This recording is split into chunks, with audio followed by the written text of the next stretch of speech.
is now available on Amazon.com and BarnesandNoble.com.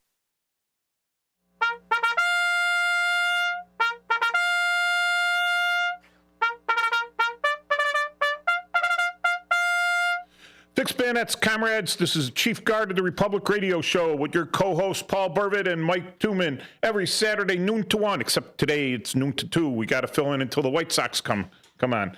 And WRMN 1410 AM, Fox River Valley Media Network, streaming on WRMN1410.com. Just go to that webpage there and hit the listen live, and you could just listen in.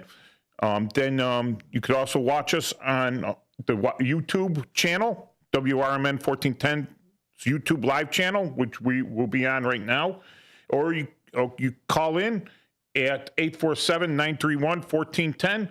You could text us at the magic New Mexico number, 505-926-1410, and hit us up in the comments on the YouTube live. All right, so let me get this shout out there because I promised the boys at Dunkin' Donuts Veterans I would do it. So every Tuesday, if you're a veteran or you have something associated with a veteran or you just want to sit in and visit us, every Tuesday morning in Niles at 7039 West Dempster, just east of Harlem, from 9 o'clock to about 10:30. I don't think we've ever went later than 10:30 unless we've had some big speakers there. It's the Dunkin' Donuts Veterans. You don't have to join. You don't have to pay any money. You don't have to give your name on a list. But if you're a new guy, you come in and you could say the Pledge of Allegiance in front of lead everyone in the Pledge of Allegiance and tell us your story, and we'll give you a big welcome home. The other thing, another guy passed on for me. I guess he's from the Rotary Club, but this is to support something called the Honor Flight. Maybe people have heard about it, but Wednesday was the 120th Honor Flight from Chicago, the Chicago Honor Flight. These are all over the country, and shout out to Cleveland Dennis, because it was actually, though, Columbus, Ohio, that started this, where they would take veterans and fly them to the District of Columbia and take them on a tour of the war memorials. And it's really good. They really treat these guys real well. My cousin asked me to go along as like his assistant, and I had to go to training for that. And I went, and it was a very unique experience, and these veterans really liked it. So they're asking for, they said that they're 2 years out. It's almost 2.5 years out. So if you apply to go now, and they're taking everyone Vietnam era and before.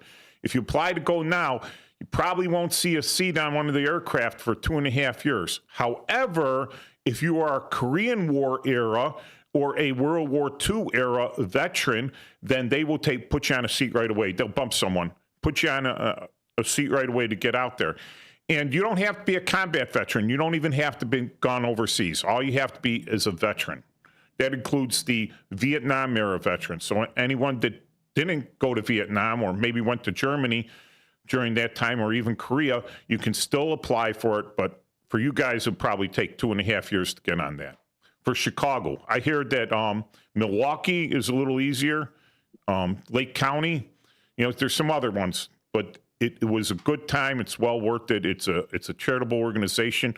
You could find the link to it. You should. No, I haven't put the link up on my webpage yet. All right, so I got that out of the way. And Paul, I want to talk about today, and it really, my brain starts ticking on this stuff, the firing or retiring of senior officers or officers in the military by the president, because it just came out in the press, and it's like a big thing. And I'm like, oh, a colonel got relieved. Oh, no. That's an 06. The officer ranks go from 01 to 010. And the second lieutenant, first lieutenant, captain, major, lieutenant colonel, and then boom, you got the 7 right there, a colonel, a full board colonel. Then you have 08, which is a brigadier general, 09, which is a lieutenant general, is a major general. 09 is a major general. 010 is a brigadier general. Maybe I'm losing count. 7, 8, 9. 10 is a lieutenant general, and 011 is a 4-star general. 012, I guess, would be the 5-star, but we have not seen a 5-star since Omar Bradley. All right, so when you're talking about the grand scheme of things, '07 isn't really high up, but it is a rather high rank. All right, it's called the senior field grade. You have company grade, field grade, senior field grade, then flag officers. All right, so the colonel, you have to make colonel before you pretty much make flag officer, except in the Guard. All right, so this the Space Command colonel, commander of a base, Space Command base in Greenland, got relieved for cause, and the press seems to be all in a big whippy-do about it. Well, before we get into that, though, I'd like to say something. Next week is actually next Saturday is a very important day, and it's the 250th anniversary of the beginning of the American Revolution with the battle at Lexington and Concord. And I think that's important to remember in light of our topic today, because the military has been the backbone and the protector of our nation now since actually before our independence. And people forget about that. So April the 19th, 1775, the 250th anniversary of the American Revolution. And another important aspect is it's 151 years or so, 151 years since the basically the Civil War. So next week is an important time to remember. But you are exactly correct. You know, it's interesting, though, because by my count recently, there's been 12 of these. And she's just the last one. But the information that the press is putting out there relates back to a speech she gave on, listen to this, Women's Equality Day in 2015. Well, that's what the press is saying. But what it really comes back to is an email that she sent out across the whole base through the U.S. military's email system to everyone on the base. And I didn't exactly read it. I don't need to. It's just that she does not agree with President Trump, and she let everyone know that. And I'll discuss why that is an extremely bad thing to do. Right. And so she's just the last of about 12. And what the military is saying, which is their catch-all, is due to a loss of confidence in the ability to perform leadership duties. And that's exactly what ties into the email, because and I think yesterday there was the command for the base securities, both the officer, the commander, and also the command master chief were both relieved of duties, and they've been in their positions for less than a year. And then you have this Colonel Susanna Mayer, and then you have about a week ago the Vice Admiral Shona Chesterfield from NATO, and then in the recent past there's been the Admiral Linda Fagan, the Commandant of the Coast Guard. Then you had the Chairman of the Joint Chiefs of Staff, C.Q. Brown. Then you had Admiral Lisa Franchetti, the Chief of Naval Operations. Then you had General James Sleef, the Vice Chief of Staff for the Air Force. Then you have Lieutenant General Joseph B. Berger III, the Judge Advocate General of the Army. And then you have the Lieutenant General Charles Plummer, the Judge Advocate General of the Air Force. Let's not forget the Joint Chief of Staff, General C.Q. Brown. Yeah, I mentioned him. And then you have Lieutenant General Jennifer Short, who was the senior military assistant to the Secretary of Defense. Then you have General Timothy Haugh, H-A-U-G-H, Director of National Security and the Cyber Command. So you have, it's about 12 since the last few months. You know what I have to say to that? That's a drop in the bucket. Every change of regime reviews officers to see if they're going to carry out their policies. Because the last thing you need is to be carrying out policy and then have one of your senior military officers stop that and make problems for you and slow everything down. I think we've seen that with the judicial system, which is a separate branch.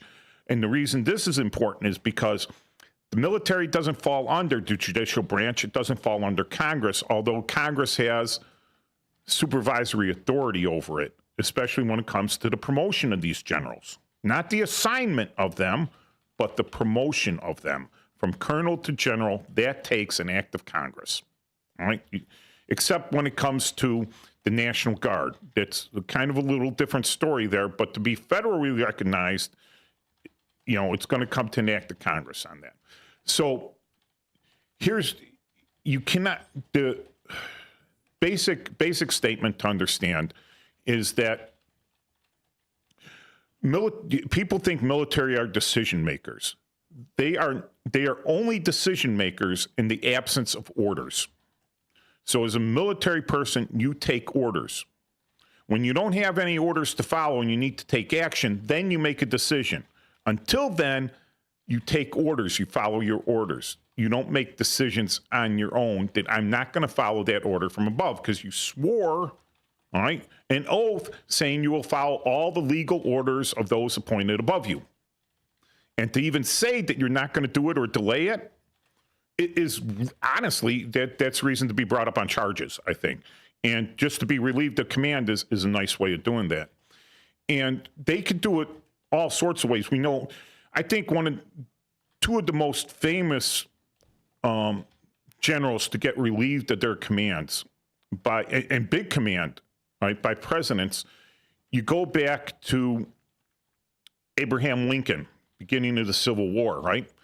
And for over a year, he had a General McClellan, who was a young guy, and honestly, he did very well in bringing the Northern Army up to strength and up to fighting thing. But then he stopped. He stopped for whatever reason, and he started getting he started butting heads with President Lincoln, who was, from what I understand, the studying history, was very hands-on and extremely involved in the war. He was issuing orders directly from, and McClellan wasn't following those orders or wasn't following them as quickly as Abraham Lincoln wanted, so he relieved him and replaced him with General Burnside. All right. Now, the other one, we go back to, we weren't even at war. We were at conflict in Korea. So Korean War, all right, so it wasn't declared. But we had a 5-star general back then, and his name was MacArthur. And we're in the Korean War, and he starts butting heads with President Truman over policy. President Truman didn't tell him how to fight the war, but there's policies involved. And he butted heads with President Truman, and it was pretty public. He got relieved by President Truman. Fired him on the spot, which is his authority to do. No one can stop him. No one can stop the president from firing any general. Period. All right? They all work for him. That's why we have a civilian-led military. So then, all right, MacArthur comes back, gets a welcome home and everything. So this has happened, all right? And I think people have forgotten that other things have happened during other regimes. I don't know why you call it regime. Is there a better word than regime? Because regime sounds kind of bad. Words have meaning, words have connotations. But McChrystal, remember McChrystal? Stanley McChrystal? He was fired by Obama, and that was pretty brutal. It's pretty brutal, And here, what was it over? His disagreement with President Obama's policies. Right? He has no word in that. He's a general. He follows orders. There's someone above him that gives the orders, and if he doesn't follow them, if he's trying to make his own policy, that's not his job. That's not the way our military works. So you go up. Of course, Miley retires before he gets fired. That was pretty good. And then they just quickly threw that General C.Q. Brown in Miley's place. Right? And let's go back further here, a little further, with one of the Desert Storm's heroes back in the 90s, Norman Schwarzkopf. And this wasn't really publicized, but you have to infer this. You have to know a little bit about what happened to him. Right? So he just creams the Iraqi army, just pounds them senseless. He's the commander of CENTCOM, Central Command, which has Iraq. It used to have everything in the Middle East except for Israel. Israel fell under European command, but now it's under CENTCOM, right? So he used to have command of all that, and he just stomps the Iraqi army, kicks them out of Kuwait, kicks them halfway back to Baghdad. And when it's over, when the fighting has settled down, he's doing a press conference and he's asked a question. All right, and this is how sensitive policy versus military is. And he's asked a question: why didn't you go into Baghdad? Right, and he said that wasn't my decision. And he came home to Heroes Welcome, and then he was offered the Joint Chief of Staff, not Joint Chief of Staff, the Army Chief of Staff position, which if anyone that's been to the War College knows, that's a demotion. So he was a combatant commander, one of the very few combatant commanders, and he answered directly to the Secretary of Defense. Now you might say, oh, wait, Joint Chief of Staff. Nope. That Joint Chief of Staff is up there in an advisory position. He answered directly to the Secretary of Defense, who answers directly to the President. He is one step away, well, 2 steps away from the President of the United States when it comes to military actions. So what he should have said was, that was not the mission. That was not my decision, because that implies that he disagreed with that decision not to go to Baghdad. Because the war wasn't to topple Saddam Hussein. The war was to liberate Kuwait. There you go, all right? So he took a demotion, and he didn't take the demotion. He refused to take the demotion and retired. So it's like, they did it in a nicer way, because he was a political, like MacArthur, all right? He was a political hot potato at the time, because he had just won a glorious victory. And to fire him after he won a glorious victory is something. So now we have these officers here, and unfortunately, our system for the previous 4 years skipped 4 years, which is a hiccup, right? And then the previous 8 years, these officers had come up under a different type of a system, all right? They saw things, they didn't disagree with policy, because they absolutely agreed with the policy of the regime at the time. Now the policy has changed. In some ways, it's changed drastically. And they feel that, how to explain that? You know how Snowden finds stuff that's illegal, right? And then he leaks it to the press, and then he flees to Russia, right? Well, they want their Snowden moment. They want to be seen as, oh, this person, they're so brave. They're so, they took it to themselves to go up against the president. I'm like, well, no, they're not really brave, because they just flat out violated their oath. Flat out did it. And caused trouble and dissension amongst, that could be considered, okay, it's not sabotage. Insubordination. Not insubordination, sedition. Oh. That could be considered sedition, because they're causing the troops to be demoralized or to have conflicts on the policy that they're supposed to carry out and enforce. That's why we have a State Department. That's why we have the president, all right? So the State Department goes in there internationally and does things, and then the president sets policy on that. When he sets that policy, his enforcing arm, what are you going to do? Send in a bunch of Peace Corps people to enforce it? No, you got the military, the U.S. military, grandest military in the world, to enforce the president's international policy. Enforce it. not question it. You're only allowed to question an illegal order, and you better be really sure that that order is absolutely illegal before you don't obey it. So what do you think, Paul? I agree with you. I agree. Their job is not to question the administration, and what they're doing is they're trying to, without saying it, they're trying to point a light on another area, saying that would be where I would go, but without actually saying it, or in the case of the one woman, possibly saying it in an email. But they should speak with one voice, because that's what they're supposed to do, and only say what they should be saying and not give their opinion in what they're saying. Yeah, and we're, when we deploy now, after the McChrystal fiasco, right? We had to go through additional 4 hours of training on how to talk to the press. Here's how you talk to the press. You don't. You talk to the press. You go, "Hi, Ma."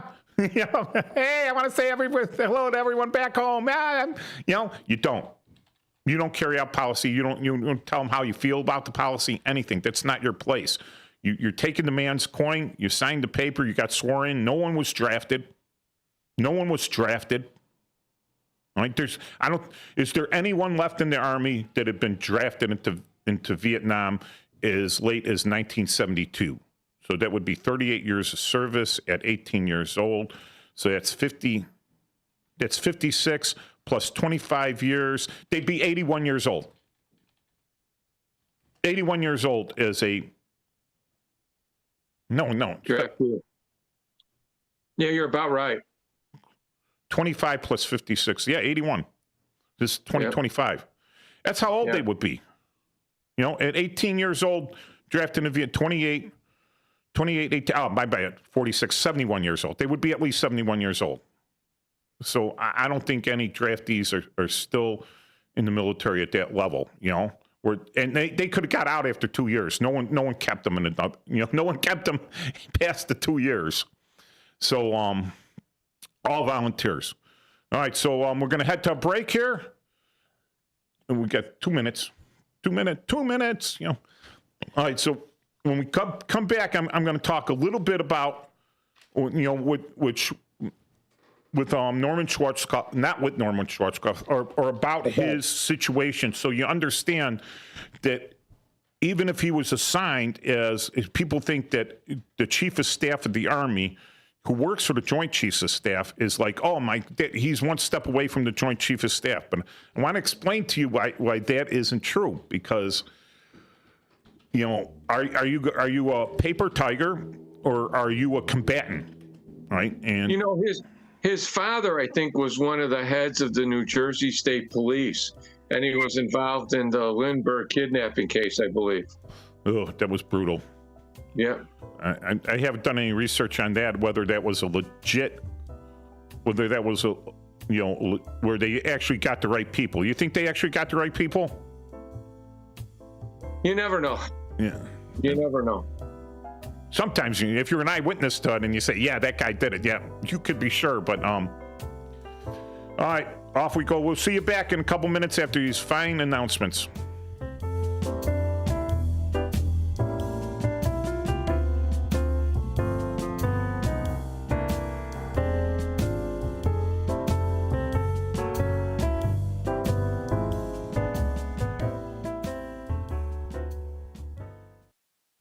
Want to read some action-packed, exciting pulp fiction? Read the works of Michael Tooman, now featuring the international crime thriller, I Married a Bot Madam. Available on Amazon in hardcover, paperback, and Kindle editions. The paperback is also available at other book retailers. Check out Michael Tooman's webpage at Scilink.net. That's Papa, Sierra, Yankee, Lima, India, November, Kilo, November, Echo, Tango. Are you dreaming of a getaway? Want to leave the stress of daily life behind? Whether it's a relaxing cruise or an adventurous land escape, planning the perfect vacation doesn't have to be a hassle.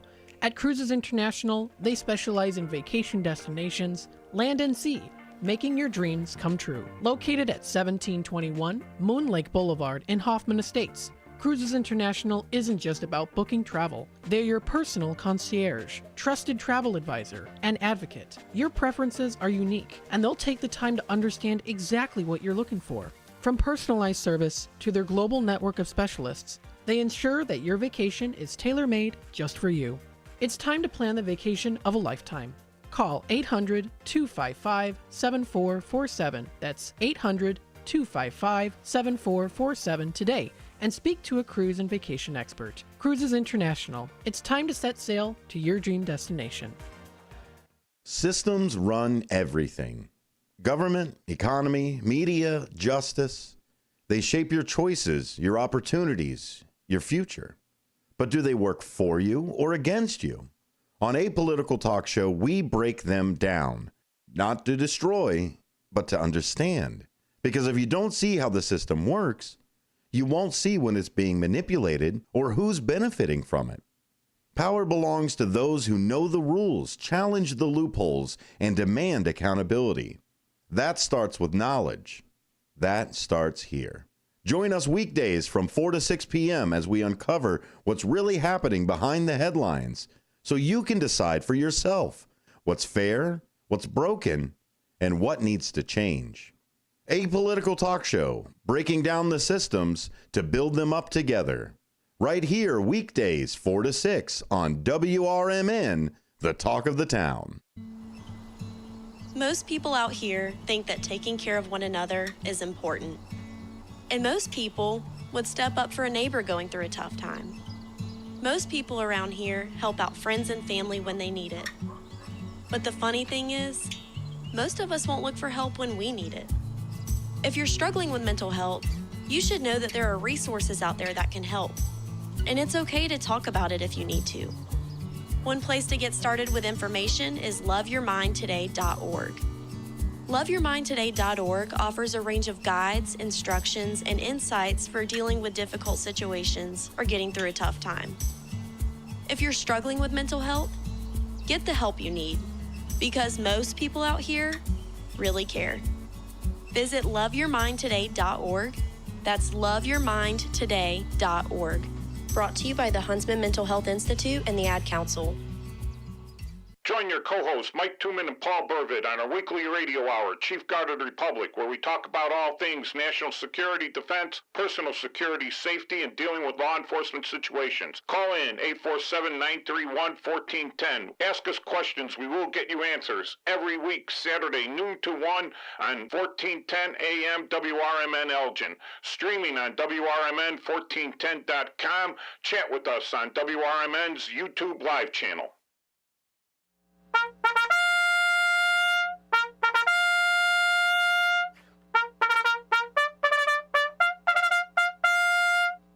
Okay, Fixed Bandits brothers and sisters, we're back for another half hour of this 2-hour day, so we're a quarter way through. And a shout out to Cleveland Dennis. Yes, Cleveland Dennis, the Iraqi army was pretty not what they were all cracked up to be in Desert Storm in 1990. However, you need to talk to the Marines that fought for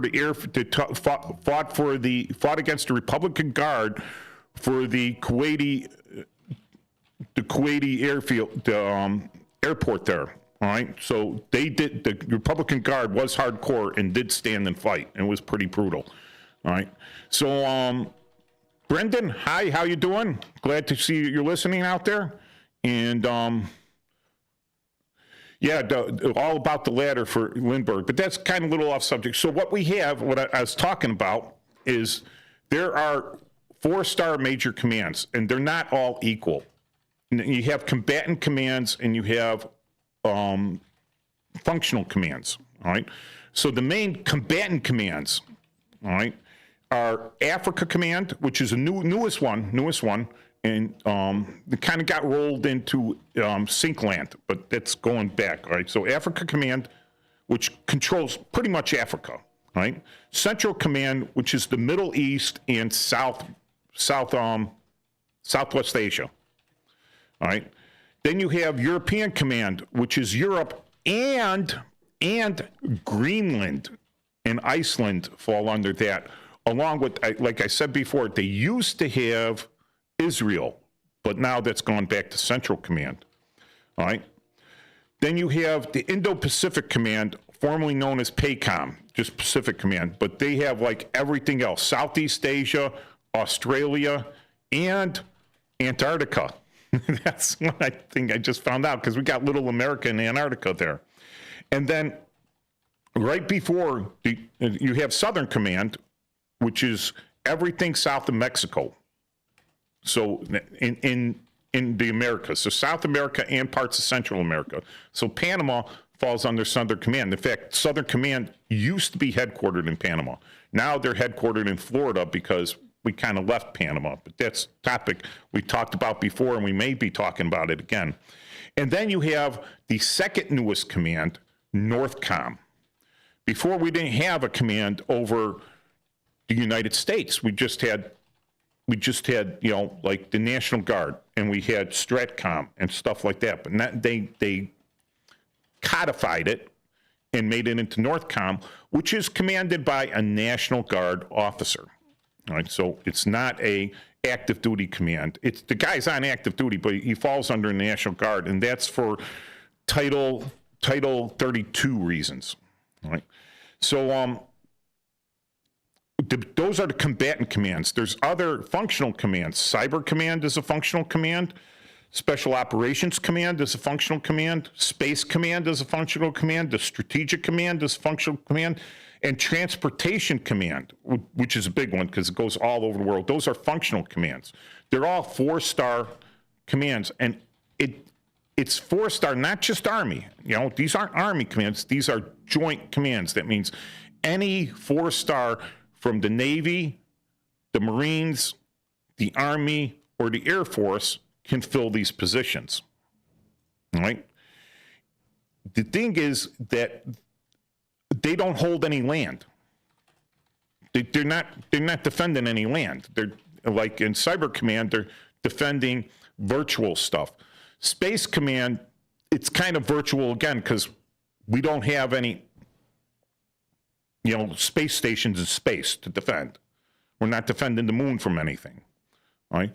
So when the real thing, like I said, when you're one step away from the President of the United States, you go through the Secretary of Defense and the President of the United States.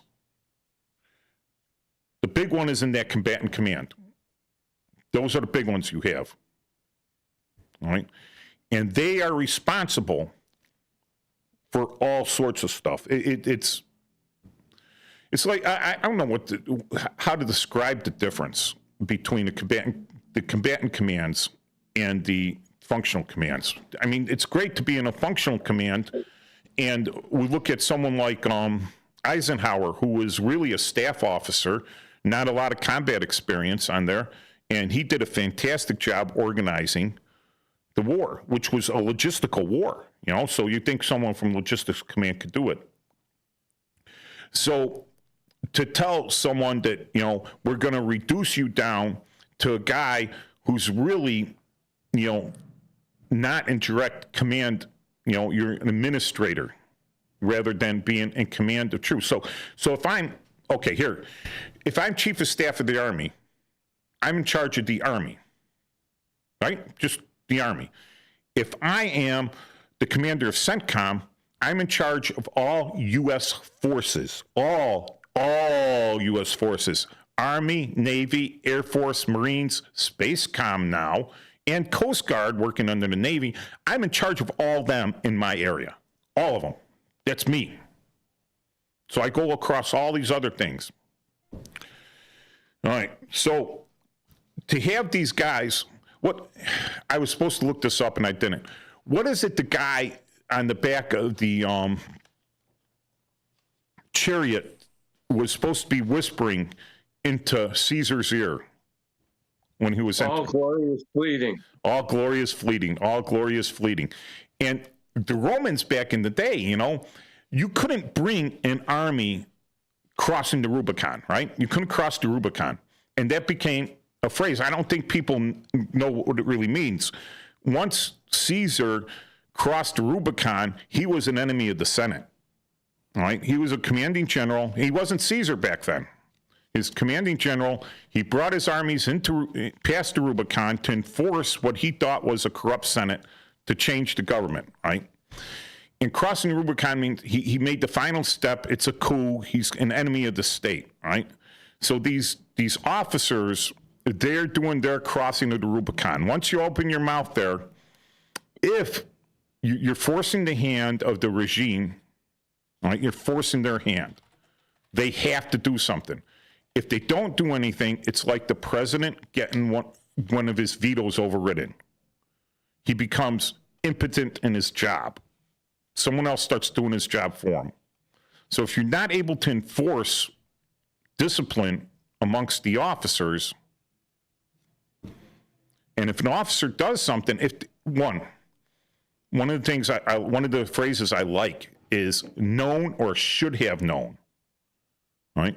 If you're in a position of authority, if you're in a position of responsibility and authority, and you've been placed there, and you're well paid for it and well respected for it, you do not have the luxury of saying, well, I didn't know,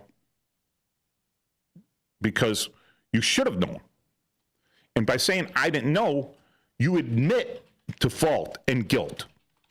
And we've seen it in a lot of our elected officials. They always like to have plausible deniability. Well, how was I supposed to know? I'm just the mayor of the city. Well, you're the mayor of the city, you're supposed to know. And if you don't know, you better find someone to fire for it, right? Because they didn't tell you. But nothing happened. They get, how would he know, So what do you think, Paul? You think known or should have known, it should... Another one is we do a lot of passing the buck. Yes. And we don't figure out what's supposed to be done. We just delegate it. And that's bad, unless you delegate it to someone who has the same ability or concept as you, and no one really ever knows that. So, like in the military, there is a charge in the Uniform Code of Military Justice. It's called incompetence. Can you be charged with that in civilian life? As a criminal act. You could be charged with something with gross negligence, which would be similar to incompetence, but it'd have to be really gross. Yeah. So you watch Law and Order, right? This is fun. Yeah. I can predict the outcome of like every episode of Law and Order just by if the guy takes the stand or not. It's like all the writers. If the guy takes the stand in his own defense, boop, guilty. If he doesn't take the stand, it's like, oh, he'll be innocent, or it'll be a hung jury or some crap like that, right? Well, you see that, and they're always going after, they got a murder or someone dies, right? And they charge someone with murder, and then they're like, oh, well, the jury throws that out, right? Because, oh, how should he have known or something? And so they go after someone like down the chain of events, and they go, well, it was that bus driver, he was doing 31 instead of 30, so we're going to get him for it for gross negligence, or it always got me, because I says, you never see that in courts. You never see it. You never see him go on that much of an edge. Yes, he should have known and everything, but in the military you have that option. If you get promoted into a position, you don't have the option of saying, I wasn't trained properly, all right? I didn't know what I was doing. I was too dumb, all right? And you can't allow that, so you have the charge of incompetence. So now here's your choice.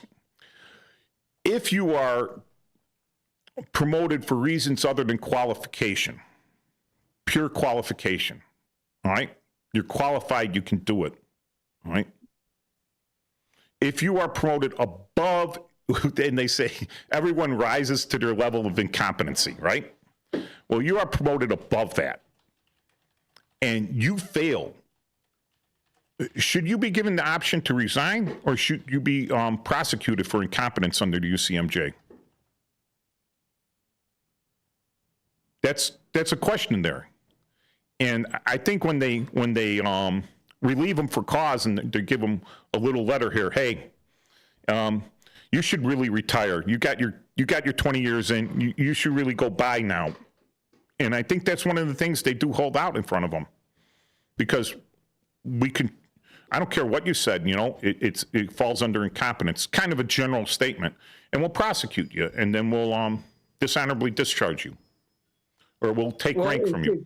It gives them a ticket to go on and be an analyst at the cable stations that are not friendly to the government. Then, yeah, that's like it's actually like a reference. It's a reference to certain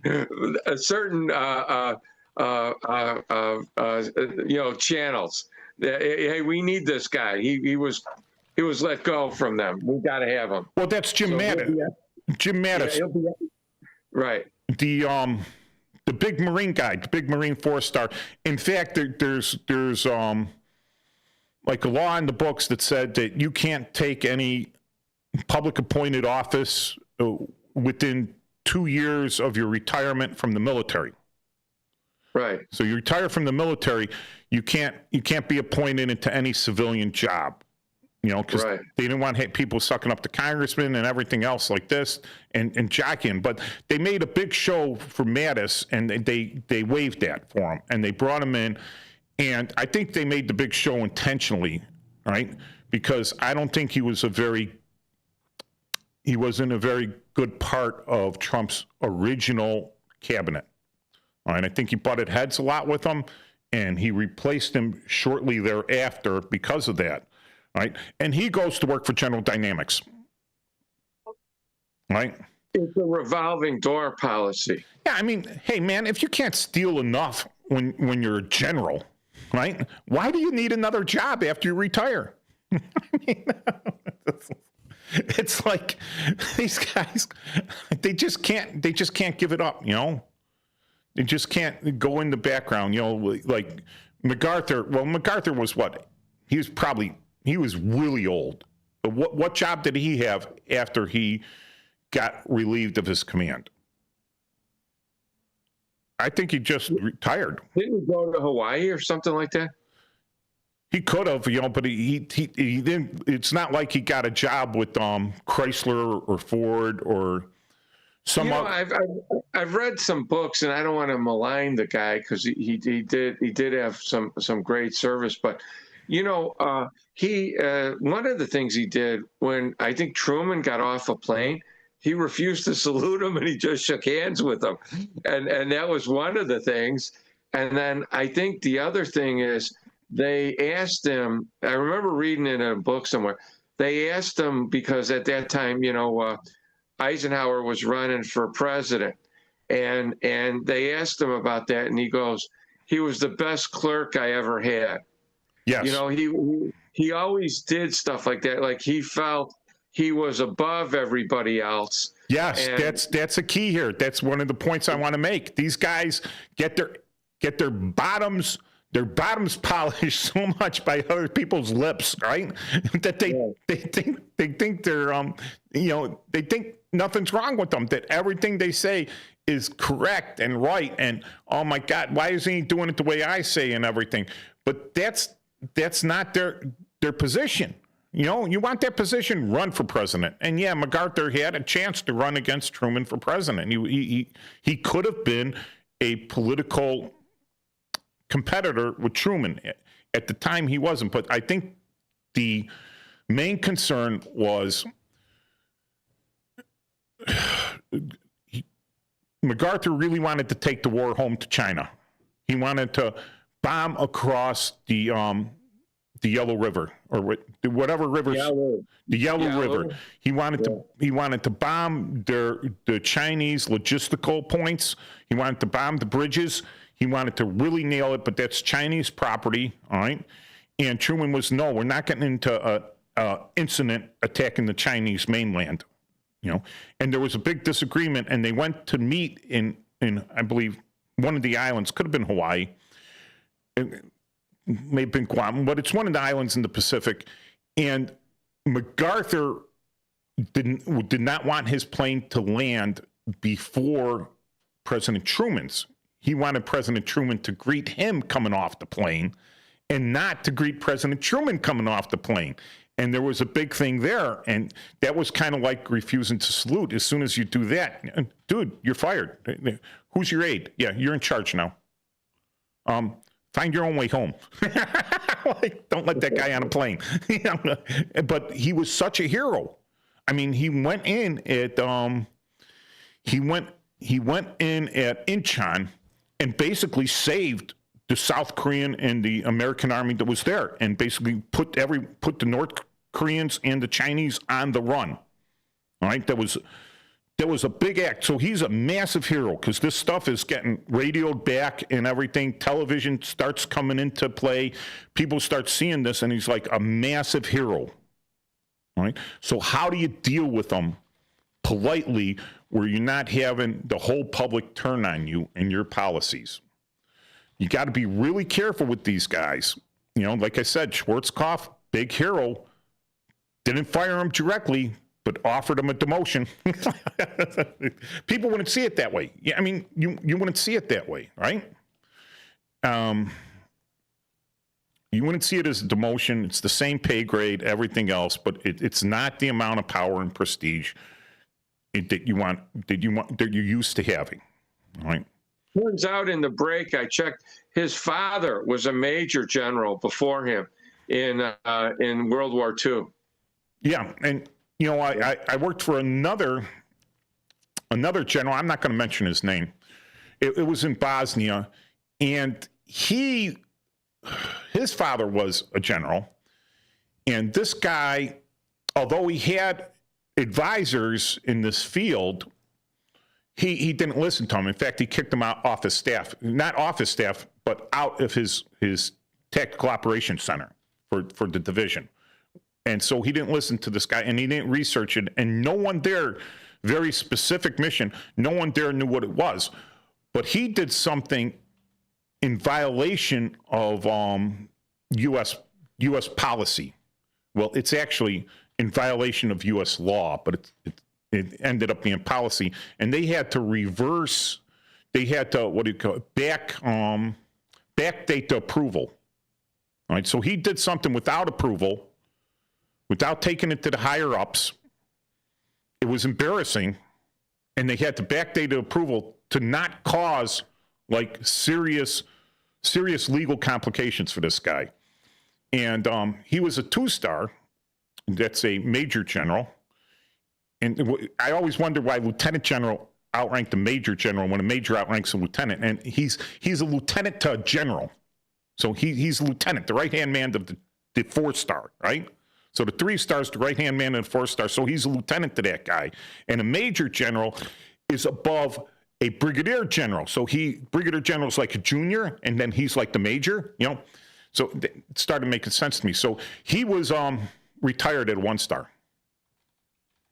Right? Oh, wow. Because he lost the star? He lost the star, man. But he fell on his feet. But that was kind of embarrassing because his father was a 3-star. Wow. You know?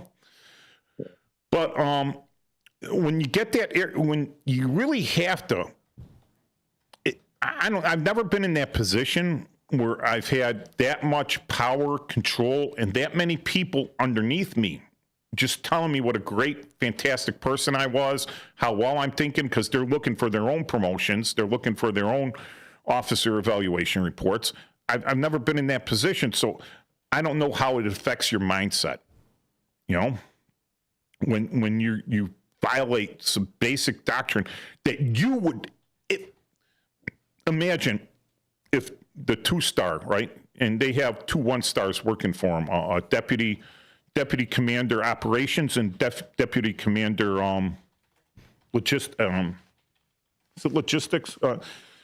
operations and deputy commander support. So that the division commander will have 2 1-stars working for him.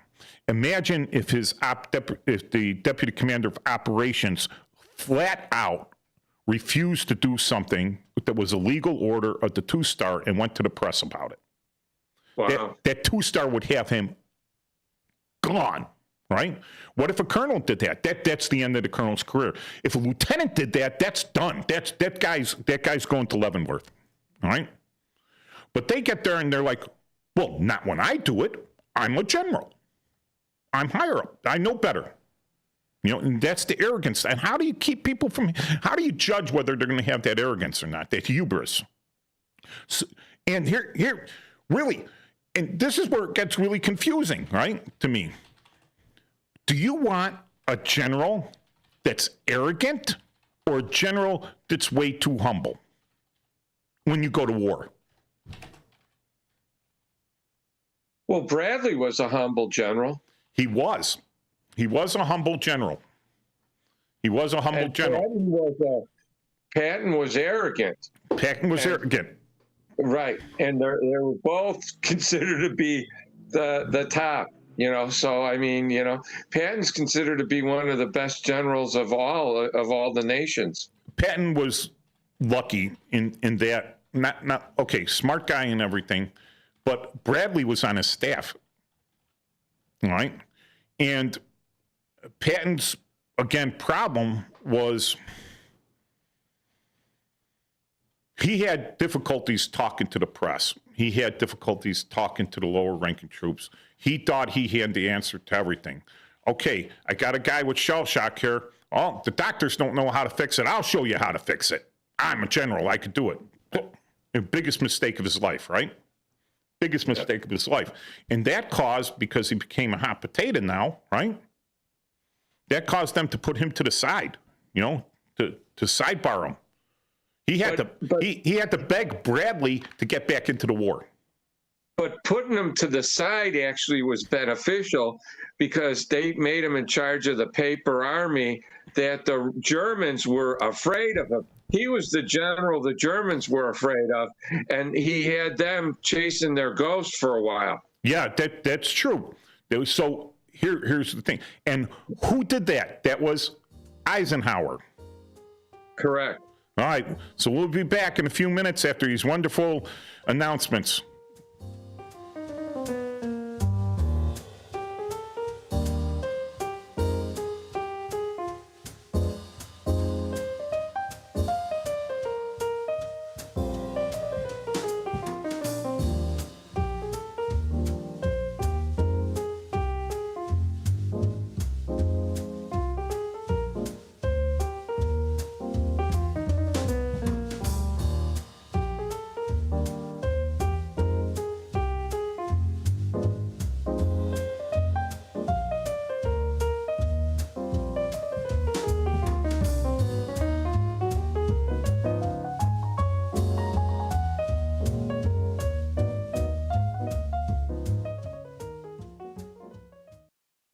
Want to read some action-packed, exciting pulp fiction? Read the works of Michael Tooman, now featuring their international crime thriller, I Married a Bot Madam. Available on Amazon in hardcover, paperback, and Kindle editions. The paperback is also available at other book retailers. Check out Michael Tooman's webpage at Scilink.net.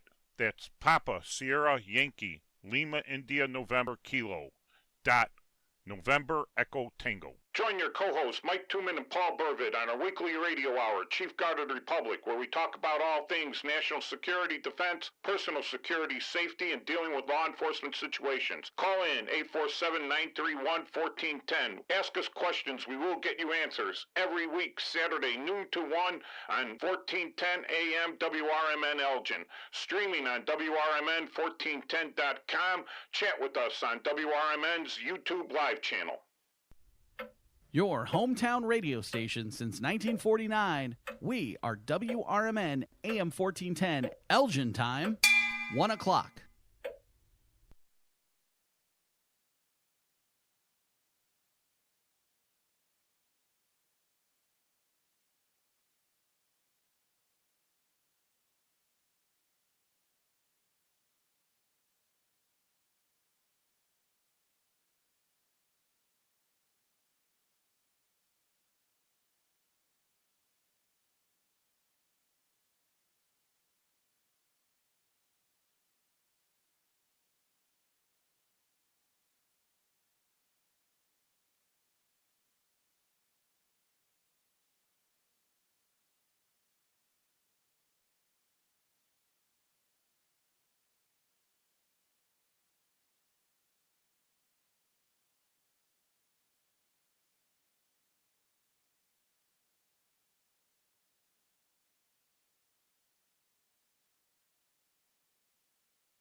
People are giving them some latitude. Houston told the Salem Radio Network this week that trade imbalance has allowed China to build its military up and seriously weaken the U.S. industrial base at the same time. China's trade surplus, not only with us, but with the rest of the world, is allowing them to fund their military and become a threat to all of us in the world. And a reset is necessary. Voters in the oil-rich African nation of Gabon are casting ballots in a presidential election. The country's military rulers hope will legitimize their grip on power. It's the first election since a military coup in 2023. Breaking news and analysis at townhall.com. Justin Rose sitting pretty, but has some all-star company after 2 rounds at the Masters. Here's correspondent Gethin Coolbaum. Justin Rose is halfway to his first Masters title. You know, sometimes you just got to knock on the door. The two-time runner-up at Augusta National maintained his lead on day 2 at 8 under, despite shooting a 1 under 71, 6 strokes worse than his opening 65. There was a bit of a sense that the course was playing a little bit differently today. A bit windier for sure, out of a slightly different direction, so just trying to make some of those adjustments. Bryson DeChambeau is in solo second at 7 under after his second round 68. Today was a fantastic day of golf and some testing conditions. Rory McIlroy fired a 66 and is tied with Corey Connors for third place at 6 under. Notable names to miss the cut include former Masters winners Dustin Johnson, Sergio Garcia, and Phil Mickelson. I'm Gethin Coolbaugh. More from townhall.com. This is Larry Jones, and I'd like to talk to you about my bank, American Eagle Bank in South Elgin. Has your bank changed names in the last 10 years? Is your bank another faceless branch with headquarters in another city? Are you tired of earning next to nothing on your savings account or certificates of deposit, or does your personal banker treat you like a stranger? If you answered yes to any of those questions, then you're ready for a new banking experience, and American Eagle is the place for you. American Eagle is a locally owned independent bank that's rooted in the community, and American Eagle customers are greeted by name and treated with the respect that they deserve. American Eagle has an innovative program, Eagle Savings, that teaches your children to save while earning prizes and rewards. American Eagle offers great rates on certificates of deposit. My bank is located in South Elgin on Randall Road between the Target and Caputo's and is open Monday through Saturday. Give them a call at 847-742-7400, and a real person will answer the phone. American Eagle Bank, a place where you matter.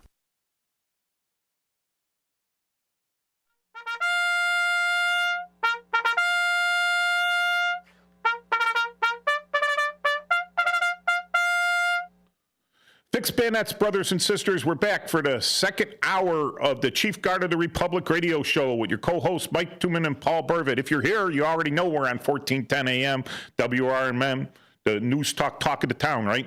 1410 in the Fox River Valley Media Network. And you might be expected to hear Jeff Michaels, but we're taking over for him.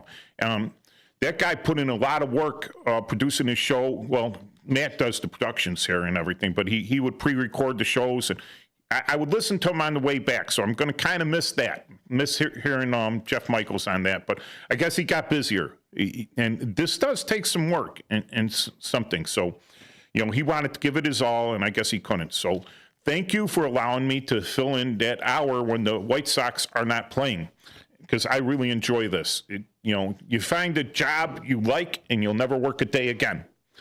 And so I want to give another shout out here, for the Dunkin' Donuts veterans. Every Tuesday, Niles, 7039 West Dempster, 9 o'clock to like 10:30. But if you get there at 8 o'clock, there'll be a ton of veterans there, and you could just have some donuts and coffee and talk.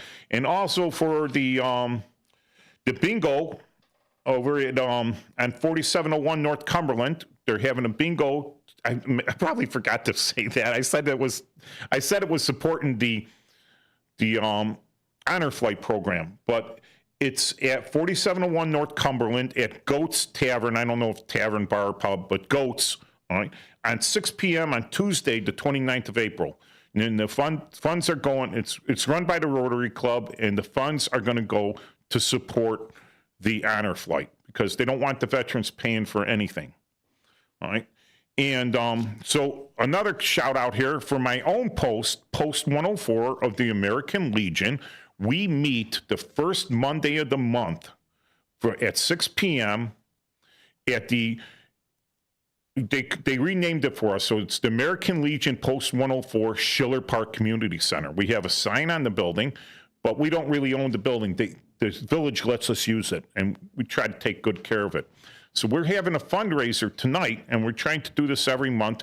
We're showing some old black and white public domain movies that you might not get to see in a regular movie theater. But we have a big projector screen that works and very good sound system. This will be like the third time we've shown a movie there. It's Africa Screams. The doors are going to open at 5 o'clock. The movie's going to start at 6. All right, so we're going to have pizza there. You can purchase a slice of pizza and a drink to watch. We will have tables set up so you're not balancing it in your lap. And you can watch the movie Africa Screams. It's Abbott and Costello. So that's 4501 on 25th. I could say North 25th, but 4501 25th in Schiller Park at the community center. Doors open at 5. It's at 6. It's $5 to get into the. When was the last time you spent $5 to see a movie?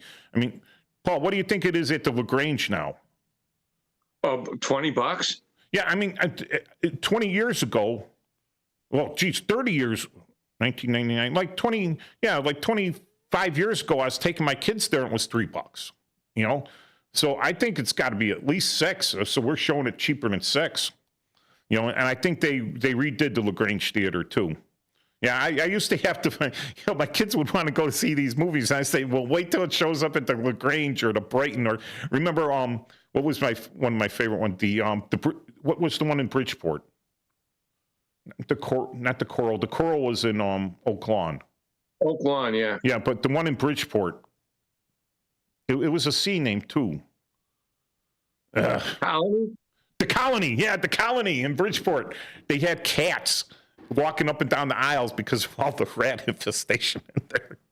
But I've been to the Brighton, to the Marquette, you know, to all those in back in the day. But now you just got the super theaters out there, and then you have a few like the Pickwick and the LaGrange still left.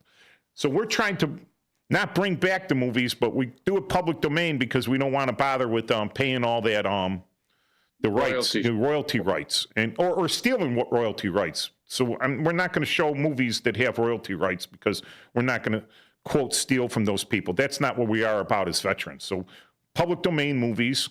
Next month, I promised a rom-com. So we're going to watch Charade. So that's got... Oh, that's a great film. Yeah. That's a great film. It's in public domain. Yeah, Cary Grant, Audrey Hepburn. Great actors. George Kennedy, and Walter Matthau. Yeah, so that'll be, so bring your girlfriends. It's a rom-com. All right, so now, okay, so last week, let's kick back to last week now. We were talking about, I was talking about how they had the communication snafu with the signal thing, all right? And now I just read in the news that Hegseth is going into the Department of Defense, and he is creaming these IT guys and these IT contractors and everything. And it's just about what I said. Hey, what have you done for us? How come all of our people are using this stuff? Because your stuff is so ratty and not supported and, you know, not user friendly. Well, we don't need you anymore. So he's killing, you know, billions of dollars worth of these contracts because why should we use them if they're not user friendly and people can't use them? You know, so like I said, the guy that from I guess the last member of the Fourth Estate from was it the Atlantic or yeah, I don't pay attention to those, but he thought he was doing. He thought he was doing like a real disservice, but honest to God, this stuff needed to come to the light and needed to get fixed because it wasn't just Hegseth, it was everyone before him also. All right, I wanted to get that out there. So, yeah, what's the other thing? One of my favorite guys out there on the internet, he does a lot of Facebook. He has his own webpage. Have you ever seen him, Paul? Mandatory Fun Day? No. Okay, look him up, mandatoryfunday.com. He's an Army Maverick officer. all right?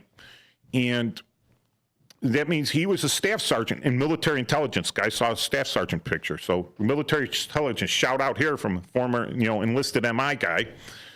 But he became a line officer. So he went to OCS, Officer Candidate School.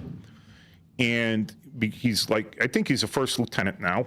So he'll come up to captain. And he's a career Army guy. But he's puts out some very comical, he's stand-up comedy, some very comical short videos of himself versus himself, called Mandatory Fun Day, that kind of tries to explain to people, civilians, what it's like in the military, especially the Army, because that's where his thing was. And he was mentioning now that the Army is eliminating, for a while, you couldn't join the military if you had certain conditions, like that were treated conditions, all right? So if you're taking drugs for ADHD, some other anxiety disorders and stuff, that was an automatic disqualification. So when I was on the Army staff and they're doing big data, and again, I was a tactical guy, down in the dirt for most of my career. Well, 30 years in my career was absolutely down in the dirt. And they're talking about all the data, taking all the military data and trying to get it into one database and having control for that, and the complications that were coming out of that. And one of the things I referred them to was there's a lot of legacy people joining the military. Like you said, MacArthur's father, Schwarzkopf's father, this other general that I don't want to mention, his father, right? My dad wasn't career military, but he was in the military, a big influence on my life to join. But you have these kids that are military they call them military brats, they travel and they're in the military, they get a lot of experience about how the military works. Lately, it is fashionable to some to chemically babysit your children. And so they'll take their kids and they'll get them diagnosed, right or wrong. I'm not saying that it's all false, right? There are some kids that need it. They get them diagnosed for medication for ADHD or for whatever disorders they have. Well, when you're just a plain civilian kid and your mom takes you down to the clinic or to the hospital or anything, your medical records they're private, all right? They're privileged.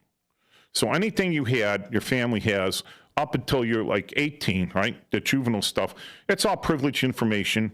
It's covered by HIPAA, and you don't have to give it up, right? So the recruiters, I'm not saying they all do. I'm not saying they all do, right? Great recruiters, other recruiters, and I'm not saying it's a bad thing either. I'm not saying right or wrong on this one, but they tell the kids, just leave that stuff out of there. When they ask you that question, just don't fill it out. Don't answer it, all right? And so, they go in, they don't get blood tested. They get the blood test, it doesn't come up because they haven't taken it because the recruiters told them, don't take that stuff when you take, so they can't tell with the blood test, as if they even check for that. Mostly they're checking for things like, oh, got a caller? Let me finish my point of thought right here. And so now these regular kids, who's might be the first time in 10 generations that anyone's joined the military, they get right in. But the military kids, that stuff is covered under TRICARE. So that's a government insurance program, and that's all in the databases. So the Surgeon General that does the final approval of whether these kids can join the military or not, pulls that right up in the database and goes, nope, disqualified. So you got these legacies that don't get in. Sometimes legacies can be the best leaders. They have the easiest time, and they won't get in. They're disqualified from joining the service because it's on record that they took that stuff, that the Army has that access to. And the look on these are IT people, these are database people and doctors in this thing. The look on their faces when I brought that up and told them was like, well, we never heard of this. And we couldn't figure, did that happen? I said, why couldn't you? All right, so we got a caller. Welcome to the show. Who we got out there? It's Cleveland Dennis. Hey, Cleveland Dennis. Hey. Hey, Dennis. I'm just. Hi, Brendan. You what? There's another guy out there, Brendan. He's hitting us up in the chat. So, all right. Well, he doesn't have a lot to say. Correct me if I'm wrong. I'm calling you and I'm telling you what I'm thinking. You guys offer a very educational, at least in my view, show. I know tidbits and a lot about this from what my dad told me. He was in World War II. He got bombed out of a vessel in the South Sea. Never talked about it much. He told me, I'll get a little bit of history here, and then I'll get on to the subject of Ben-Hur. But he told me when I went down for my physical to being drafted in the Vietnam War era, like 1968 or 69, he goes, I don't want you going. You know? Cleveland, my brother, you're not the only, you don't have the only father. My father was against me joining too. Okay, and this is what I want to say. To this day, my used-to-be and her three brothers, their dad told them, no, don't go. And one of them was already in, and then he went AWOL. But I'm saying this. I think your show is fantastic. I'm a listener every week as best I can. Sometimes you're on the YouTube or you're on my TuneIn or on my terrestrial radio. But I just want to say this when you were talking about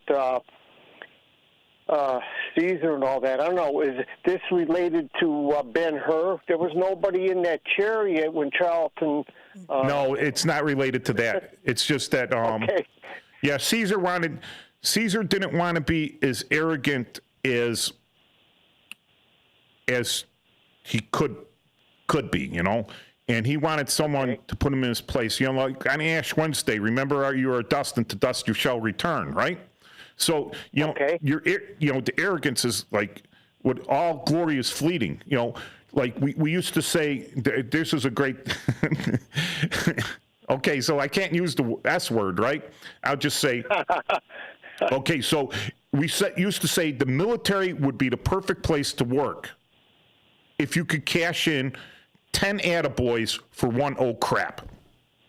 You know, it's like, oh, I had an old crap, I messed up. Well, here's my last 10 attaboys. Okay, so that wipes it all out, you know, because you can work, all right, you can do everything great, but it only takes that one thing. And maybe this colonel over there, Colonel Susanna Myers over there in Greenland, maybe up until now, she's done everything fantastically great. That, you know, everything has been great. Like I said with Schwarzkopf, everything great. The guy's up at 4 stars, and it took one sentence to just destroy him, right?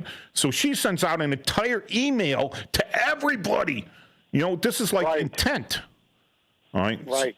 So that's what we're talking about when we're talking about the guy riding behind Caesar in the chariot. So this is Caesar in the chariot going down. I don't know. I haven't been to Rome, but he's going down the street. He's in Rome. You're not supposed to have your military units in Rome, but he crossed the Rubicon, so he had his whole army with him. You know. Got it. And here's what I got to say as a logistics man. I learned this a long time ago. The width of those chariot wheels are the same width of the railroad that we use to this day. Except for the Russians. Except for the Russians. Man, you're good. Oh, Lord, have mercy. Yeah, I was going to state that next, but this is where my fascination for listening to your show, and you're, I'm not going to call him an accomplice there, but you guys are, I don't know how you got connected to WRMN and how you got to me, but I'm listening every week. I think it's a great show. I think it's great information, and you guys bring a sense of reality to a lot of stuff that the public has no knowledge about. Okay, we're going to get back to the show, Dennis. Thank you. Hey, I want to mention about the ladder, too. Okay, what was the ladder? What was significance of the ladder? The ladder was a homemade ladder, and that was the evidence during the trial of the accused killer of the Lindbergh baby. Yeah, Hauptmann. All right. Hauptman. Yeah, Hauptman. Haupta. Okay, gotcha. All right. No, I'm listening. I love it. Thank you. Okay, so here again, the one thing with the show is, you know, I had the privilege, and I think that honestly, right, it was a privilege for me to join the military and for me to serve. It was hard in some ways, but when I hang out with these veteran groups, of which I tell them all to call in, but you know, you could beat them all day, but you only get tired. All right, and the veteran groups, it was a privilege. It's a privilege being with them. All right, being in these veteran groups, there's a cross section of people and everything, but kind of feel comfortable with them. Privileged to serve and all that. And when you start thinking of it as anything other than a privilege, all right, and that it's a chore and you're doing it because you're so much better than everyone else and you're so much hardworking and everything, and I'm suffering so much, that's not the right way. You're not going to be good for the country. And to come full circle on this, some of these officers are like, look at what I've done for the country. Look at everything that I've done, everything that I've suffered through, everything that I've put through. And now I got this guy up here that I don't agree with. So I'm going to let him know because he was never in. So he never put up as much as I did. I'm like, whoa. And that's what I see with these senior officers. And when they take a spill because of something like that, I don't shed one tear. But the fourth estate out there will look at you and tell you that this person is such a great they gave so much for the country. How dare he fire her? Because she didn't do her job, which was keep her mouth shut about policy. You got me on here still? The Fourth Estate. I guess you're still out there. Hey, Dennis. Yeah, the Fourth Estate traditionally refers to the press, yes, news media, and their role as a watchdog. But do we even have a media anymore? Please. Well, do we not? We have a media. Or do we have a media. No. It's that you have to. The media. Yeah. The great thing about the new media is the internet. The new media. The television. It's the citizen journalist. All right. Everyone out there has a camera. Everyone out there has a voice. All right. Everyone can get out there and YouTube and everything. So if Dennis is still on. So I know, and I'm saying it. If you still, if you look out there, you can find this stuff. Before, people would have to go to the library and check all this stuff out or check the newspapers, and they would only have what the newspapers said. And like they said in one of my favorite movies, Gettysburg, just fantastic movie, right? And what they said is you can fill volumes with what you don't read in the newspapers, all right? True. So here's how the press controls it. What they don't release, you can fill volumes with. And how they say things, even their tone of voice, right? Even their tone of voice. And I'll tell you a little interrogation trick I used to use in the police department, so it's not really classified. Yeah. I would read someone their rights, right? And if I wanted them to evoke their right to remain silent, it would be my inflection of my voice. I says, you do have the right to remain silent, and you do have the right to an attorney. And then but you could talk to me if you want. It's inflection. And if I wanted them to talk, I would be like, you have the right to remain silent. And if you want to talk to me, you can. It's a matter of inflection and controlling just by the inflection of your voice, the way someone hears something. And I picked this out because interrogation was my expertise in the military. Expertise as a detective, but also I did many years with psychological operations, which is totally misunderstood by the people out there as far as tactical psychological operations goes. The way you say things, the key words that you use can make the truth sound like a lie and make a lie sound like the truth. So, It's a great English language, yeah. they're it's the manipulation of it. If you had a guy with a monotone voice that just read out the news release without wordsmithing it, you know, on this day, so many people were shot. There was an accident at this corner, blah, blah, blah, blah, blah, you know?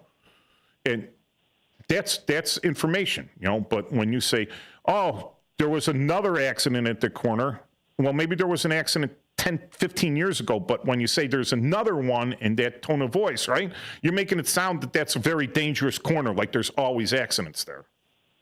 Well, the monotone voice comes from the Communist Party. Okay.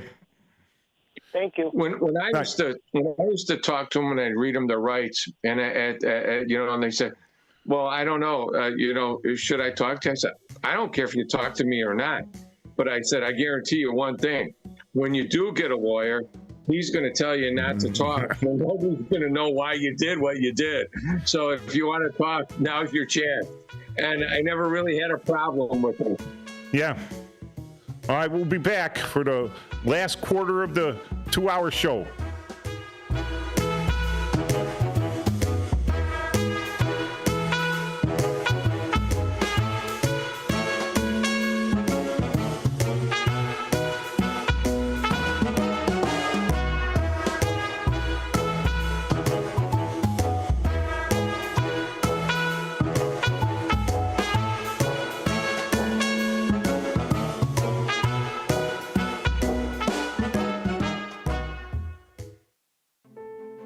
The Moose Lodge 799 in Elgin is a place to connect with family, friends, and your community.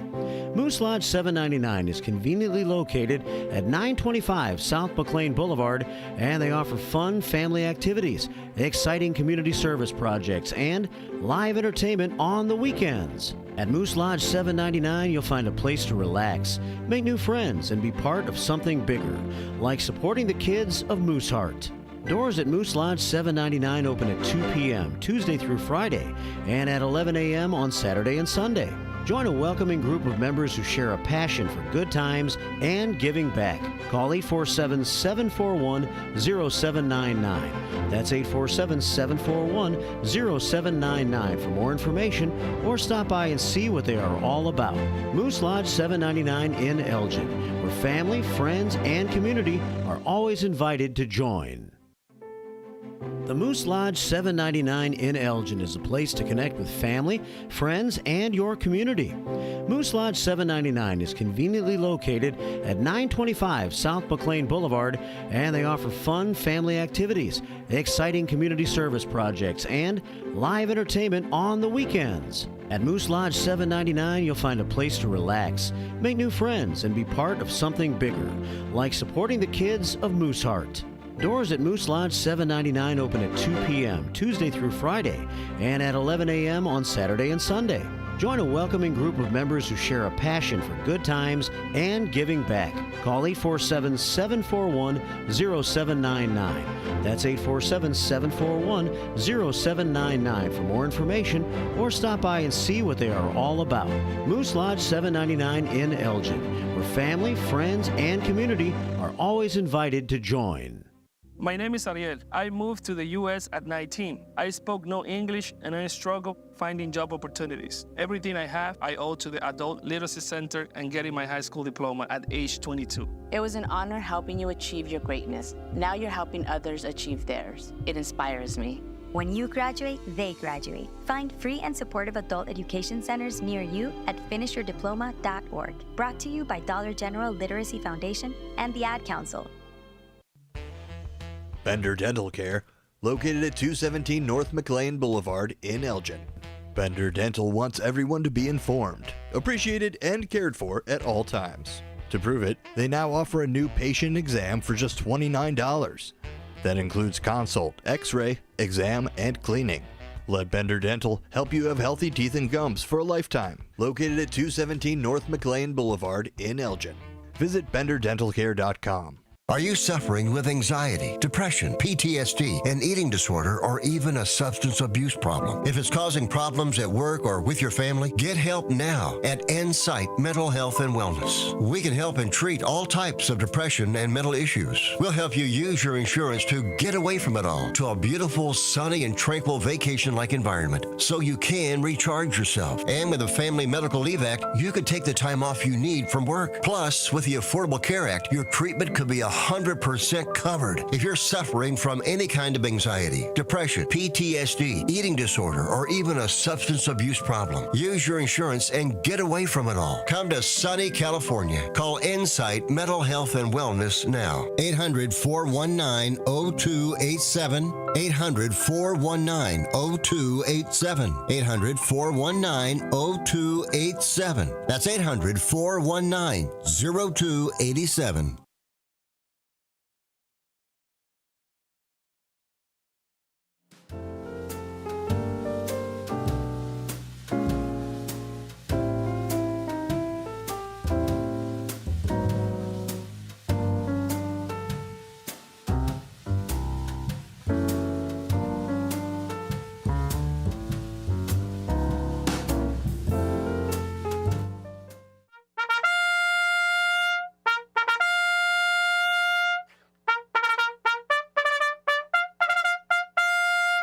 Fixed Bayonets, brothers and sisters. Paul, we're still on, just no video. There.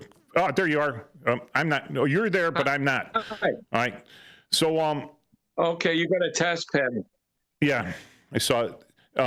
We got Dennis Green, Mr. Sonar himself here with us, and he's fixing up some of the equipment, making it more beautiful. So I was going to show the books, but I can't show the books. I'm a test pattern. I'll get to that later. All right, so are they your books? Yeah, 2 of my books. Yeah.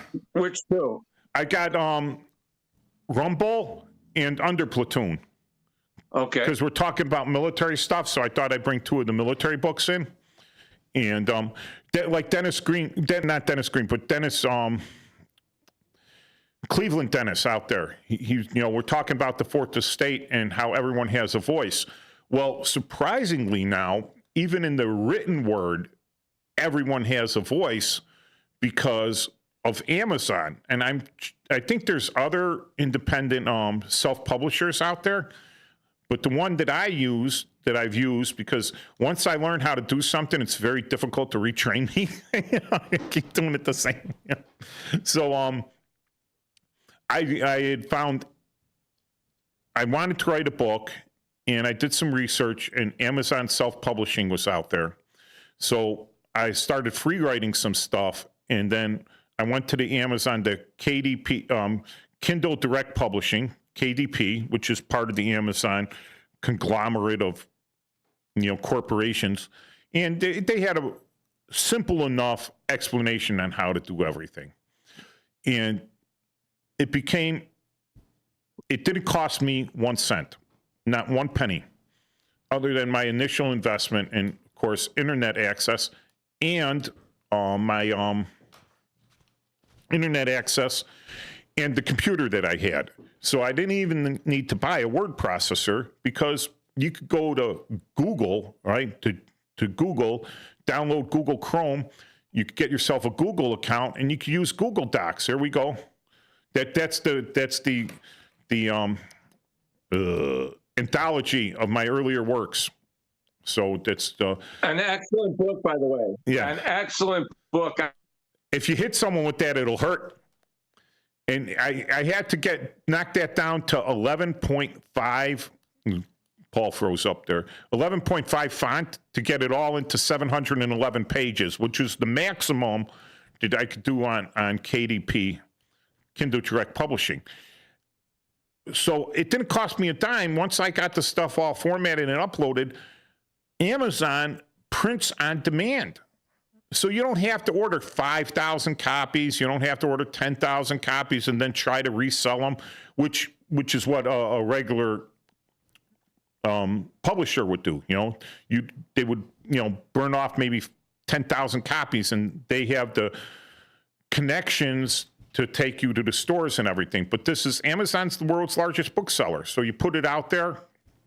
If people want to buy one of my books, there's Under Platoon. It's right up there on Amazon.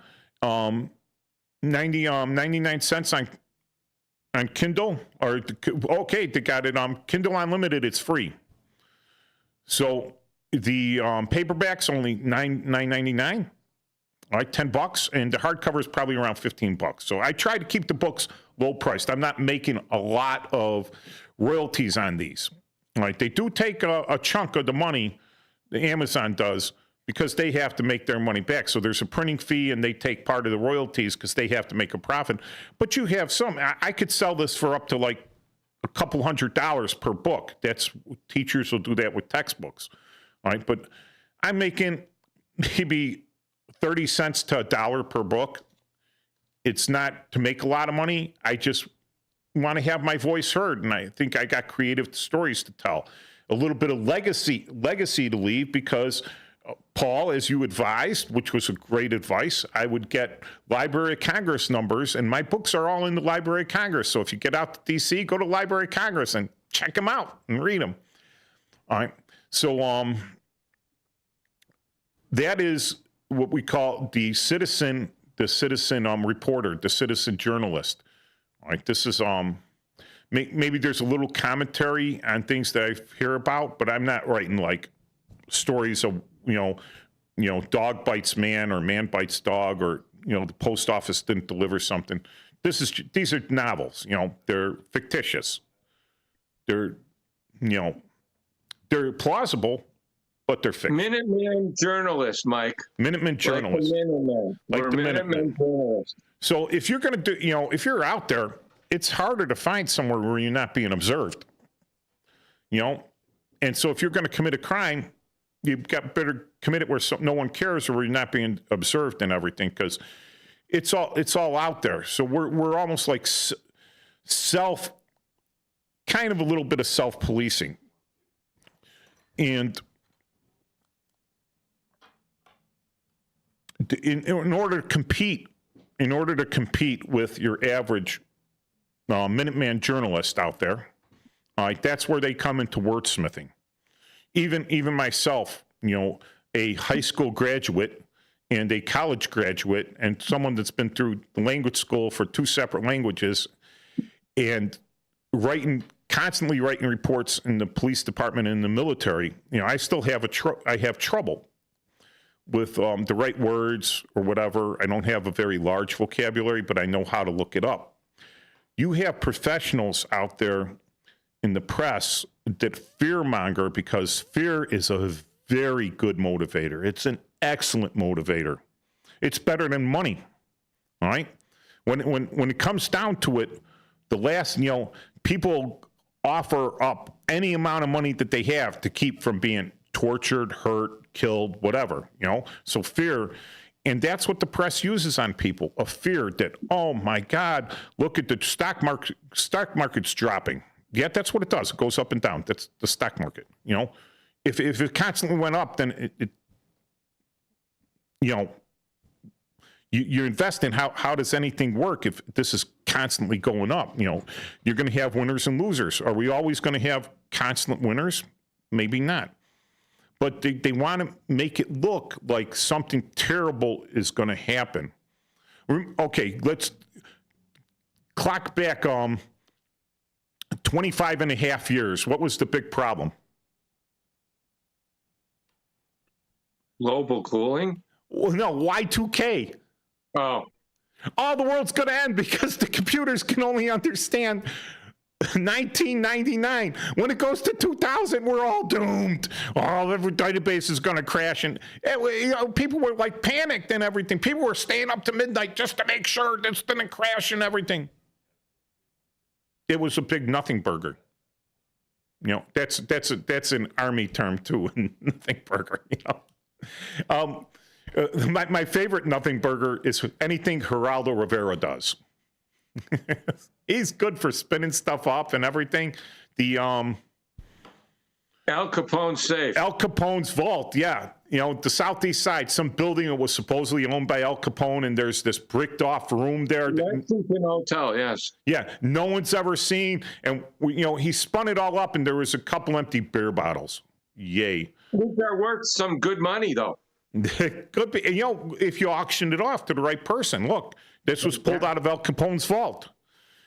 Take it to the shout out to Pawn Stars, of which one of our Post members for Post 104 American Legion has been on that show 5 times. He's a collector. He collects some stuff, and he goes out to Vegas, and he offers it to them. They make him counter offer. But if you play that up, that's the thing. But it's playing everything up to get a reaction for fear. I don't think the press is okay. Think of it psychologically. If you were out there as the press and you said, "Oh, everything's going to be all right," don't worry about it. This happens every year, like with the flu. It happens every year. Some people are weak. Some people aren't prone to surviving on this. There might be deaths, but 99.9999%, you're probably going to survive it, right? And then 99% only survive. And then the press looks, oh, well, you told us everything was going to be all right. But does anyone ever go after them when they tell them everything's going to be terrible and the world's going to be terrible and you're going to be eating cheap, not the good cat food. You're going to be eating cheap cat food the rest of your life because the stock market's crashing. And when that's totally wrong, does anyone hold them accountable? No. When people sold at a loss and lost a bunch of money because they heard stuff in the press and everything, that's gambling, right? Correct. Did they hold them accountable? Did they go to court to sue them for, that's, no. You see, that's where they take no risk. Only when they malign an individual can you really go after them, and you have to be a person that's not in the public eye. Yes, like our little guy up in Kenosha. Right. And who else? Oh, the smiling guy, the smiling Catholic, the Catholic group. Yeah, at the parade or whatever, where he was like abused. Yeah. Yeah. And you lose the billions of dollars you got to pay off. I would like to be in the boardroom to see the board of directors going, whose life are we going to ruin because of this? Did you see them firing the writers on this or anything? Or saying, we got sued. Now we're going to sue you to recover that money. Even though you're our employee. So this is it. If you have something that makes you afraid, right? If you hear stuff in the press that makes you afraid, I'm not going to say it's wrong or anything, but call in with your concerns. We'll address it. I'll look it up during the week, and I'll be able to say, well, you should be afraid or you shouldn't be afraid. But by all means, use what's out there available to you. The internet, the citizen, the militiaman journalist. All the guys out there and everything. Let me see. Anyways, all right, so I got to publishing here. The other thing, once you publish it, if you don't pay anyone to proofread it, like a professional proofreader, and you don't have anyone in your family that will proofread it for you, then you might find some fat fingers when you get it in print. That's okay. You could go back, fix those fat fingers, and re-upload your manuscript. And the next book they print out it'll have the new manuscript in it. So you would have fixed those fat fingers. I'm still in the process of doing that. All right. So that's how I address some of my issues with the military. All right. I didn't come out there with I'm trying to think back because this makes you self-reflection, right? There was one time where, as a CW5, I've got the brigade commander and the MERC commander, Military Intelligence Readiness Command, commanding general. and she's a functional area commander. She's not a combatant commander, all right? Functional area. We're a, quote, combatant brigade, although support because we're intelligence brigade. And the colonel was training for one mission. She wanted to push all the training for one mission that we didn't have. It wasn't our mission. And I was aware of this because of my previous tour with the previous tour at the Army staff. And I knew how things worked. One of the best courses I took, education can help alleviate fear on stuff. Education and experience will help alleviate fear. You just become either you become used to it or you learn that it's not really something to be afraid of. So I learned I knew what our real mission was, and I knew what it would take to change that mission, and I knew that another unit already had the mission that this colonel wanted, but she was training for the mission that she wanted rather than the one that she had. And I brought it up to the general, but this was within the brigade, right? Within a brigade thing, and just the brigade staff, not everyone. So the general, the staff, the colonel's there, and I'm there, and I says, hey, General, where are we on the list to go there? And she says, you're not. I go, well, then we ain't going. You know, I said, we should be training for where we might go instead of for where she wants us to go. I think that's what ended my career at the brigade. But she should have known that. She should have absolutely known that. I knew it. I'm just a warrant officer 5. She's a colonel. And that's where I get to known or should have known. In that position, when she took brigade command, she should have known where her brigade was on the mission lists. All right? She should have known what it took to change that. She should have known all that, and she wasted tax dollars training for a mission we didn't have. And it could have put people at great risk. Was there any kickback on that? I hope so. I didn't follow her career. I hope she didn't make general. But there's, in her field, military intelligence, in the Army Reserve, there's only one way you make general, and that's commander of the Merc, and I don't think she was getting it. And so, Paul, anything about the fear factors? Well, you know, I always, you plan for the worst. And if you're prepared for the worst, then what comes that's not the worst is all good, because you've already prepared for what the worst thing could be. And then, you know, it could actually not be bad at all. And then you could just move on, move through it with experience, competence, and knowledge. And then that's, you know, I always would be ready for 3 things that were coming that could have been the worst. And if none of them came, then you were in a good position there. I had that's all true. That's really good advice and everything, but I tend to overthink things, really overthink them, like unbelievably overthink them. And I'm always looking at what's the worst that could happen. I'm having nightmares about it sometimes. Like, what's the worst that could happen? Because I've seen the worst happen. It's not good. You know, I don't want that to happen to me. Yet, I have the training, the education, and the experience to kind of tell me that that's not going to happen. That's not the way my brain works. It's called anxiety. You know, there are functional levels of anxiety, and there are dysfunctional levels of anxiety. I feel I'm on the edge. I'm barely functional with my levels of anxiety.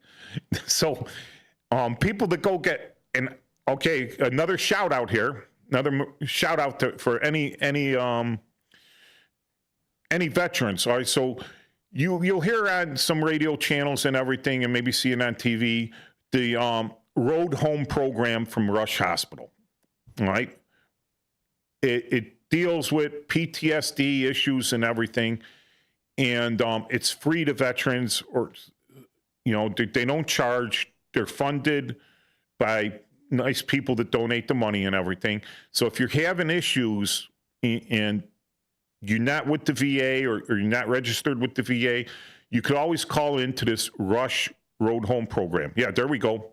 And I heard that they might be expanding out to help first responders also, but it also helps with your family. So if your family's having trouble in everything, they do it outpatient.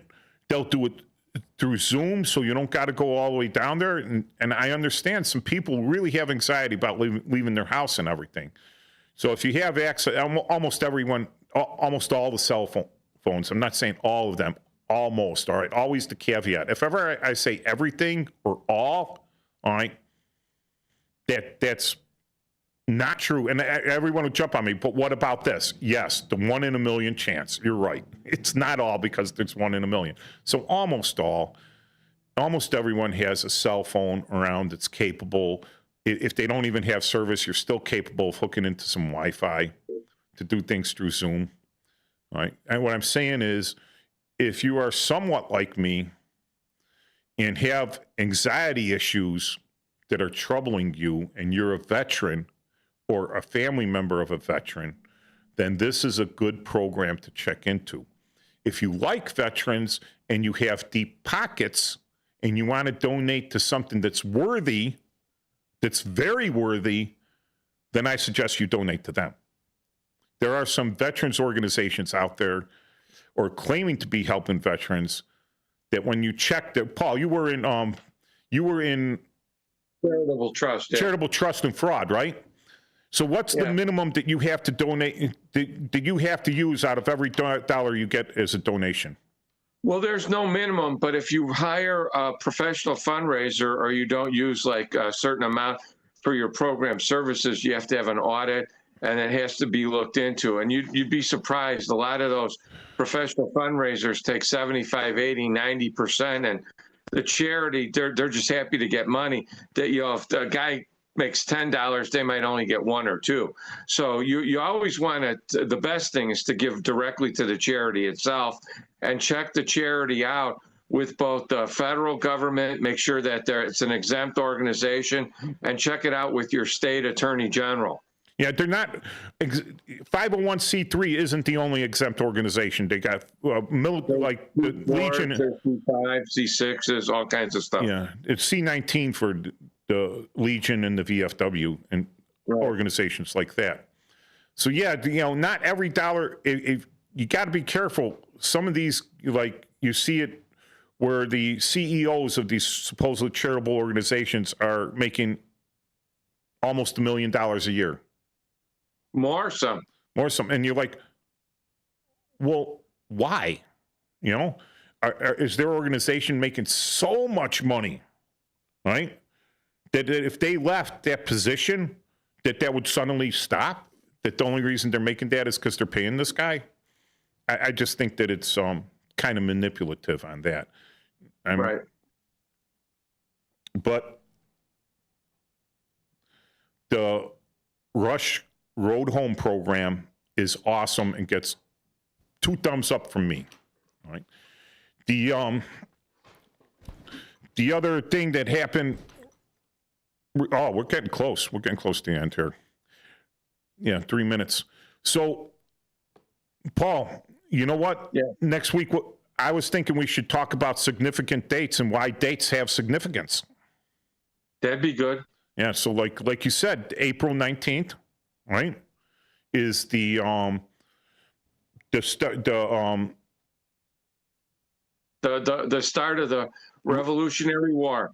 That's exactly Lexington. why we're here. That's why we're a free country right now. And then isn't that the same date that they fired on Fort Sumter?